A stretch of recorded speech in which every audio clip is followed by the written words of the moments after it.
વધુ એક અકસ્માતની ઘટના સુરતના કોસંબામાં બાઇક અને ડમ્પર વચ્ચે અકસ્માત સર્જાયો। ડમ્પર ચાલકે યુ ટર્ન લેતા બાઇક ચાલકને અડફેટે લીધો।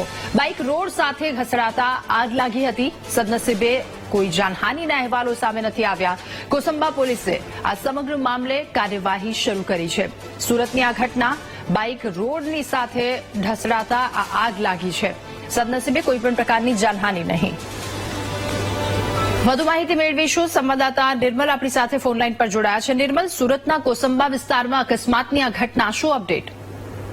ચોક્કસથી જે અકસ્માતની ઘટના થઈ હતી, પોલીસ ઘટના સ્થળે પહોંચી હતી અને તાત્કાલિક જે બાઇક હતી આગ પર કાબુ મેળવ્યો હતો અને જે ડમ્પર ચાલક છે તેને વિરુદ્ધ કાર્યવાહી હાથ ધરી હતી।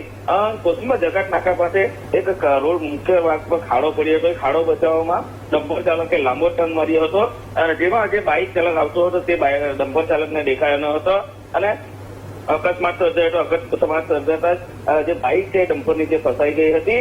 ડમ્પરને કાઢવા માટે લોકોએ ટ્રાય કરી હતી, પરંતુ જે પેટ્રોલની ટાંકી લીકેજ હોવાથી જે બાઇક હતી તેમાં આગ લાગી ગઈ હતી। તાત્કાલિક ડમ્પર ચાલકે બાઇક ઉપરથી ડમ્પર કાઢી અને પોતાની ગાડી બચાવી હતી અને ડમ્પરની અંદર જે એન્ટીગ્યુશર હતું તાત્કાલિક તેના દ્વારા આગ પર કાબુ મેળવવામાં આવ્યો હતો અને પોલીસ ઘટના સ્થળે પહોંચીને આગળની કાર્યવાહી હાથ ધરી। જી નિર્મલ, આભાર આપનો વિગતો સાથે જોડાવા બદલ।